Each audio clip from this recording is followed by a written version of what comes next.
So the reason I'm super excited is because I've been wanting to ask a seasoned go-to-market expert the changes that have happened in the trends and how GTM is the differentiation at this point, because that's the challenge I'm seeing with a lot of founders. I think the thing is, it used to be that deep tech used to be the differentiation, right? In product companies, deep tech used to be the differentiation. And we've reached a point in history where deep tech has become commoditized. Public cloud vendors, foundational models have commoditized it. And so go-to-market has become the differentiation. And that's what I'm seeing in a lot of founders, which is why when we connected, I was like, oh, I wish I could talk to him. And what a perfect opportunity. So welcome to the AI Innovators Forum. Thank you. Great to be here. Yeah, I would love to have you introduce yourself. Sure. My name is Ravi Shankar. I'm the Senior Vice President and Chief Marketing Officer at Denodo. Denodo is a data management company. As you know, we sell to companies that are over $1 billion in revenue. So we are a B2B player. And these companies, by their very nature, they are global companies and they have a lot of different systems and they struggle with a universal data management. And they have many siloed systems across multiple departments, multiple countries, and so on. For them to effectively run the business, they always need a unified view of the information, especially as it comes to compliance for finance and so on. And so we provide that unified data management using a specific approach called logical data management. So that's what Denodo does. So I have been with Denodo for the last 11 years, and it was a smaller company when I started. We had less than 100 people. In my team, I just had about like 5 to 6 people, but now we are a global company in about like 25 different countries, and I have scaled my team also accordingly. We have actually grown very much from, we are a unicorn at this particular point. We are a private company, but we have taken PE funding. So that's my journey. And prior to this, I was with Oracle and Informatica. So my background is like I have an engineering and master's degree in computer science. I was a developer in Oracle for about like 10 years before I went to Haas School of Business, got my MBA, and then switched over to the business side. Incredible. You know, I would love to hear a little bit more about your journey from India to here, being an engineer. Then did you move into marketing, and how did you make the transition? We have a lot of viewers who look for career leadership. And so from that angle, we'd love to hear what those transitions look like. And then how did you get into the C-suite? Sure. So I did my engineering in India, and I worked in Bangalore. I was one of the first 100 employees in Wipro. So Wipro was that small. Now it is about like 300,000 people. And then I came over here for my master's. I did my master's here. And then I moved into as a software developer. And I worked for Oracle. So while I was at Oracle, always my passion was to kind of get to the business side. So I got into Haas School of Business, and then Haas School of Business and did my MBA. But one of the reasons for doing that is like, it was hard to make, even at a company like Oracle, being in the headquarters here, where they have multiple different functions, it was hard to break in from an engineering to a marketing role. So the stepping point for me was getting into an MBA, and with that, I was able to make the transition. In fact, Oracle paid for my MBA, which was awesome. And so I made the transition to product marketing, which was an alignment from the development to the marketing side. And from there, I actually left Oracle, and I went to a smaller company, which was eventually acquired by Informatica. And I actually scaled again to like a $150 million plus business over there. And then that attracted me into the current company. The CEO was interested because of my background for Informatica, because we were both in the data management space. And then from there, so not many CMOs actually come from the product marketing side. Right. So they more so come from what we call as the demand generation side, because that is closer to the revenue. Yeah. But I had done something similar at Informatica, started my own initiatives with my own customers. We had a product called Master Data Management. And so I built that to like from in a startup to kind of the community, built it up to like 500 different people. So that was a very interesting experience for me to gain, and I was able to translate that into my current position. And as you can see, I have been successful. Usually CMOs exit after 3 years. I've been here for like 11 years. It's incredible. Your tenure in every one of your jobs, not just the CMO role, is incredible. I spent 10 years in product marketing because I never wanted to step up and manage demand generation. And then I moved laterally into product management and then started a couple more companies and then said, I need to run venture. But I'm interested to learn more about that. Isn't it true that I think the classic marketing role is changing, and product marketing, a lot of people may not even know what it is. It's I think it's the hidden brains in every marketing org, and people don't even realize it. But I think that's becoming more critical, I would think, with the way the industry is changing. So what's your perspective on that? How has the marketing role changed with all this AI transformations that have come through? Sure. So I will talk about like first the product marketing, and I'll come to answer your question. So product marketing, to me, the way I kind of define it is being able to take the product and translate it to as a solution outside. Ultimately, the company produces a product, but the customer buys a solution. You need to be able to make the connection between the product and the solution. The product is only one product, but the problems are very different across many different companies. So a product marketer has the skill of being able to articulate the benefit of the product to the customer that matters, to be able to answer what I say as the so what question. So it's a different skill. Not many people kind of get that connection. A lot of product managers are very much in a technical role, but the product marketing guy is able to translate the technical to a business and connect it to the value. So to me, the product marketing, I've always placed it as the core within the marketing function, and I have surrounded everything else around that. So the product marketing produces the positioning, the messaging, the evangelism of that, both within the company and outside the company. And then I have my go-to-market functions, the growth marketing, the revenue marketing, and so on surrounding that.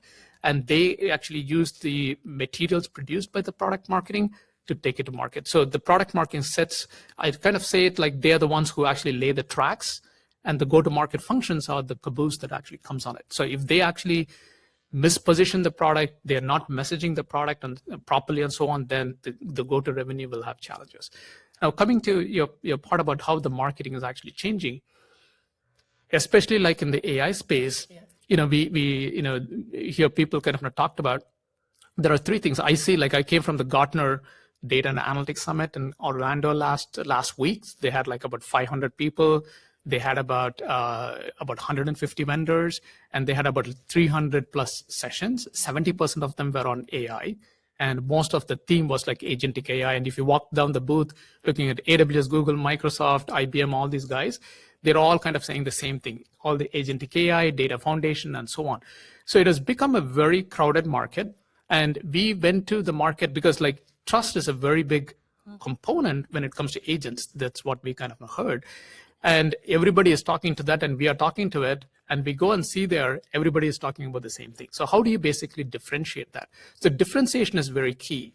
And to me, the differentiation actually comes from every company has something called a core competency, right? Each of us have a core competency. That's why you would not see like a marathoner running a sprint or a sprinter running a marathon. They have very different dynamics of doing it. Similarly, companies have very core competencies, and it's very hard for them to break out of that. And because the founder kind of founded and built that particular one into other areas, they can do it, but it is also me too kind of in a situation. So the differentiation has to be aligned with the core competency of the company, which is always very unique. That's the DNA of the company. So the marketing that I kind of seeing change right now, we are adopting AI within our own marketing side. So we started on the content side right now, and we have deployed like ChatGPT into our website. We have like 7 different languages. Now I produce the website in English, it automatically translates to 7 different ones. So that scale we did not get. And also I have a content marketing team that actually produces the content. And again, we need to be able to translate it to multiple different languages. So we use the LLMs to do the translation and so on. So on the content side, we have actually done quite a bit of work. And also on the design side. Did you land up seeing a reduction in your headcount as a result of that? Or save on no, I actually say that there is no AI without humans. That is my biggest thing. So you need humans to orchestrate the AI. in order to make it work. The AI is not at a point where it can just run off by itself and do something by itself. So we employ the tools, like there are many effective tools like in the video and so on, the image generation, so on. And right now we are employing something called like AI SDR, so which can do a personalization kind of an effect. So we're kind of looking at those ones, but it is always pairing. So on the issue of AI SDR, and AI SDR reached out to you as me and invited you. Oh yeah, and it's an investment from our portfolio company called Sprouts. I'm just doing a shameless all right for it. Check it out. And Axel has led their own. So. Okay. So that was interesting. So we are kind of exploring those ones. So there will be areas that I see. There are like 3 types I talk about. One is human-led, because there are certain functions like coming up with the positioning, messaging, and so on. You have to have the human creativity, because to me, AI cannot create things. It can take something and it can adapt to it, but creativity always rests with the humans. But then there are going to be where the AI and the humans are going to work side by side. Okay, so that is the second one. And the third one is where AI can be autonomous and it can do by itself, AI-led. So these are the 3 different types that I see. So we are more so in the 1 and 2 categories. The third category is fast evolving. I see a lot of promise. But again, like what they talked about in the panel, it'll take time. But how do you evaluate these companies? Like the AI SDR, if you go and see, it's such a crowded market. Right? How do you evaluate different products and companies and say which ones you would choose for your marketing team? Yeah, it depends upon your needs. And again, this is where the core competency comes into picture. I'll give you 2 examples. So we evaluated 2 companies in this particular space. So for us, I have always said in marketing, the holy grail of marketing is one-to-one marketing. Okay, if I know you very well, what you have and what you don't, I can pitch something that you don't have and I can have a very high conversion. But in the world, we don't have it. So we actually do like mass emailing and so on. And the conversion rate is very less. So the ability to customize a message very effectively to a particular person can increase the conversion rate. So for us, we have a well-defined process, like marketing produces the marketing qualified lead. I have a SDR team that generates the meeting, and I have a sales director that creates the opportunity and runs with it. We have 3 distinct ones. Now, when I get in a lead, a marketing qualified lead, not all the leads are passed on to the SDR. It needs to be really warm for them to be able to make the connection to get a meeting. So if the lead is cold or if it is semi-warm, I hold it within marketing. But I have a KPI for my team as to the number of MQLs they need to assign to an SDR. So how do I kind of maximize that? So that's where I'm trying to, because we have various tools in our arsenal from a marketing perspective touch, like emails, like LinkedIn and so on.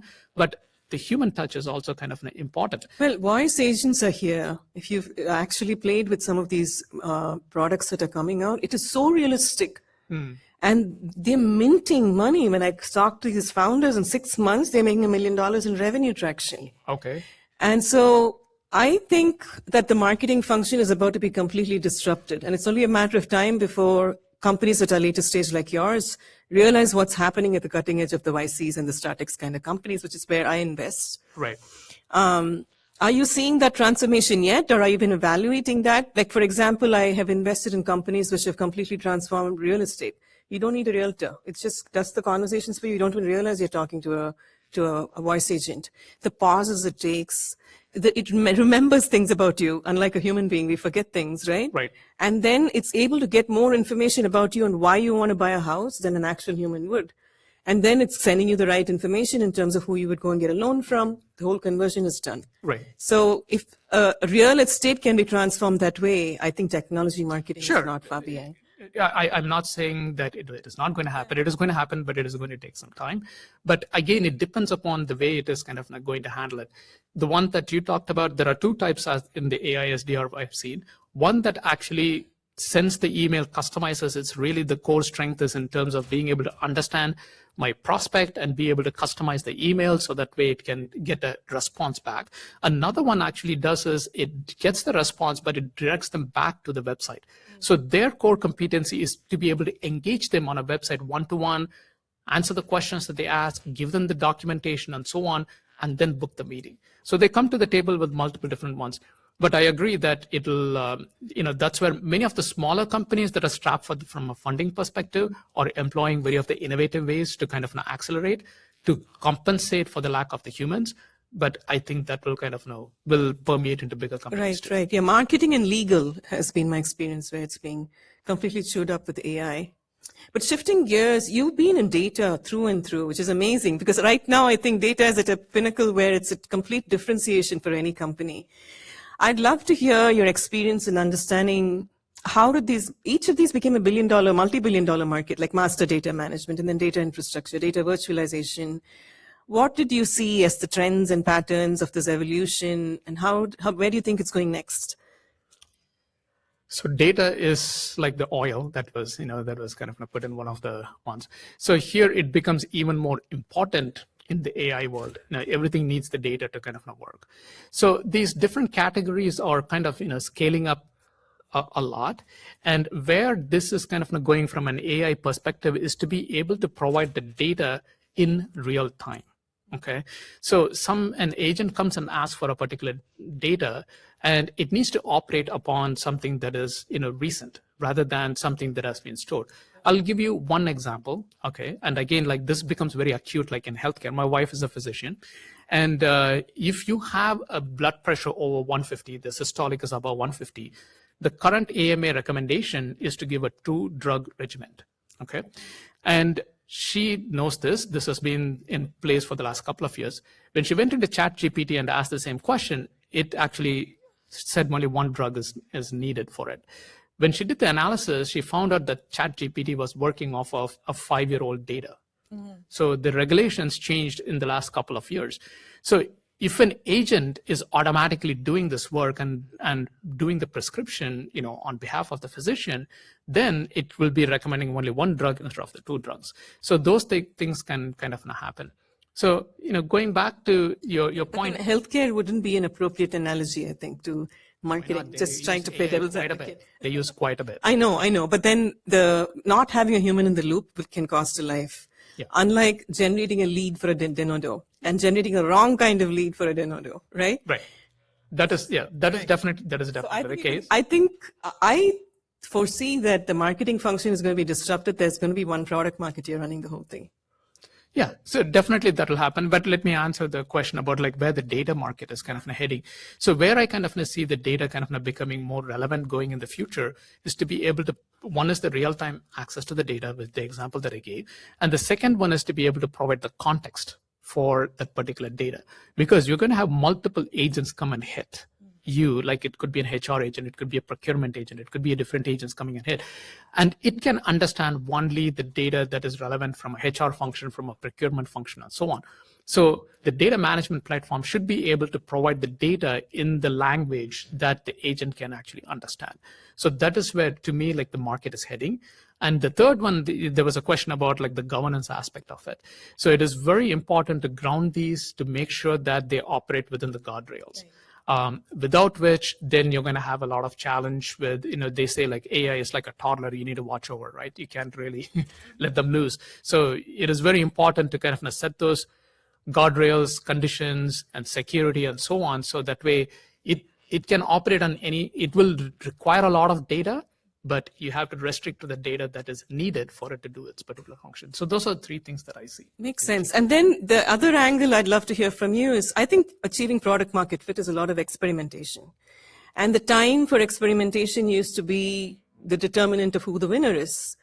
So do you see that changing? Are you using tools that you're able to experiment much faster with different ideal customer profiles and gather data and then say, let's shift before we launch? Yeah. So one of the classic things we do in marketing is the A/B testing, right? So we take something, we kind of test it one way with one audience, test it another way with another audience. Now that become more accelerated with the AI and with the personalization side. So that I think is definitely a worthwhile one, because it used to take time to have people kind of create these different campaigns and to be able to run it. Now we can automate a bunch of them, put it these two different markets, or even within the same market, 2 different variations of it and see which one works, and swap the one that is not performing well and create another one that will kind of even make it better than this one. So sorry we're diverting from the conversation, but clearly you're excited about it. No, you don't need to be a technical person. We do help you find a technical co-founder. We also have instructors who are highly technical who teach you AI tools so you can wipe code. and build your MVP and get your first customer, or whoever it may be. Yeah. And we are also going into universities at this time because I was given a chance when I was so young. I think that's the place to start. So all of those are opportunities. Welcome to chat with you offline. We also have, I think I saw, raise your hand if you volunteer for Founders Creative. I think I saw Sri Prasad, a few people. There you go. You can talk to him. He runs hackathons. He's amazing. So yeah, you learn from people like Sri Prasad when you join the accelerator. I think it's my parents who just realized that my mother had been held behind so much, and we had 3 daughters. So they basically said, don't get married, don't have kids. Education is everything. And you have to get 4-year degrees, and you have to all get PhDs. So my first sister is a PhD in electrical engineering. And she said, luckily she's 6 years older than me. So she said, don't go to the PhD program, drop out at Stanford and just go start a business. You'll make more money. It's just more lucrative than kidding. I don't know if it was the right thing, right? Now it's good to be focused. It's upbringing. You'll see a lot of us Indians who were raised in that generation fighting to be, building power and wealth because of the British rule that existed for centuries before. We were so poor when the country came out of the British rule. And I mean, really, it was bad. There was no food to eat, right? That's how bad. My father was on a mission to increase production of agricultural crops. That was his life. All his life, 35, 40 years that he worked, he was on a mission to increase how much crop was produced so that people would not die and they would have more food to eat. That's how poor it was. So then the next generation's mission is to get out of the country and build wealth and be free, right? So I can't claim that I'm enlightened in some way that I did the right things. But I will tell you, the reason I got into Stanford University was because I applied. A lot of people never apply. You never give yourself a chance. And my professors in engineering school told me, don't apply. It's $50 to apply to each of these schools. Don't do it. Your parents don't have the money. And that's what holds us behind. There'll be these people around us who will try to keep you at the same level at which they've seen you because it's uncomfortable if you change. But you have to say, no, I'm going to try because the worst thing that can happen is I'll fail, right? And that's how I started the venture firm in my 40s. If I fail, what happens? In the Valley, it's amazing if you fail. You'll be seen as somebody very important. You'll have all these failures, right? She started 3 companies and she succeeded. What does success mean? Nobody died when I launched it. I didn't become a Denodo. I never got to $100 million, right? What is success? You define what your success is. And God, I don't think I'm going to fail on the venture firm because you've already raised 12 million and we invested 33 companies. But what does it mean if you fail at starting a venture firm? Nothing. You'll get hired back into product marketing for a Ravi Shankar. Just go do it. Do what you want. You'll be fine, right? And that's the beauty of the Valley. So I really think we're at a very unique time in history when no one's holding you back because of your gender, your color, your race, your accent. Nobody cares. Just get up and just do it. So that's it. So coming back to Denodo, and thank you. Yeah, thank you. I'm quite crazy. Are we out of time? One more question? I don't get to talk to a CMO who has tenure the way you do. So, yeah. Ajay Bam, I'm CEO and co-founder of Viral. We're growing actually 100% week to week. We power video commerce experiences and site search with video for commerce. My question is, we found the product market fit. We want to do product marketing. And I'm curious, can you name 3 tools that maybe you're leveraging to really scale go-to-market? And so I'll give you an example. A simple thing, we finally nailed our onboarding experience for our customer, and I want to create an onboarding doc. And it's a manual copy and paste and build all that, like things like that, that would speed up marketing. So I'm curious, are you using any 3 tools? There's so much noise, and it's really hard to go through that noise and figure out what really works when it comes to AI tools. So I'm curious, 3 tools that you use. That's my question. So we use the traditional go-to-market tools, like, we have Salesforce for our CRM, we have Marketo for the marketing automation, we have like one tool for the account-based marketing because we go after very specific targeted accounts. That is the traditional ones. Now in the AI world, and we use the AI capabilities within that itself, it actually provides me the companies that have the intent. Even I might be targeting a company, but I do not know the company that is actually coming to my website, browsing and so on. So it is able to provide the intent. So we use the AI capabilities within those to kind of provide. in terms of like the new tools that we are kind of looking at is one is, as I mentioned, we have used like ChatGPT and Gemini are the two ones that we actually incorporated on the content marketing side, the product marketing side. And then on the design side, we have, used a few of the tools. I can't really name the exact names of those ones, but ones that we use for like video production, for image generation and so on. So that is something that we have actually used. And now we are evaluating on the AI SDR side. We are looking at a couple of companies, again, small ones that are looking at one from a website engagement perspective, more a chatbot kind of an effective one. The other one is more from an email kind of a customization and reaching out as well. And one more thing to kind of talk about is like from the social media marketing side. So we have onboarded an employee advocacy tool that actually uses the power of the employees to take our messages viral. So many of the things that you actually see are more amplified using that. And we are kind of getting into some of the AI capabilities within that to be able to, we were actually featured in a recent, one of the surveys, the 8th most company in terms of the percentage of employees amplifying a company's message. Ravi, you mentioned that in this new age of AI that you will still see as human as a need in the loop with AI. And so obviously one of your biggest roles as a CMO is actually managing the entire marketing organization. So how do you think about the evolution of the talent skill set that you need in your organization as you grow and as you're adopting new AI tools? How do you think about that? And is there an evolution of skills? And what new things are you looking for now? Or how do you see your organization changing? It's, as I mentioned, like there's no AI without humans, and it's very important to build the humans. As in any organization or even a classroom, you will see some people who are very creative and kind of doing it. We just had our marketing kickoff for the entire year. And the session that I ran was on the AI enablement side for my team.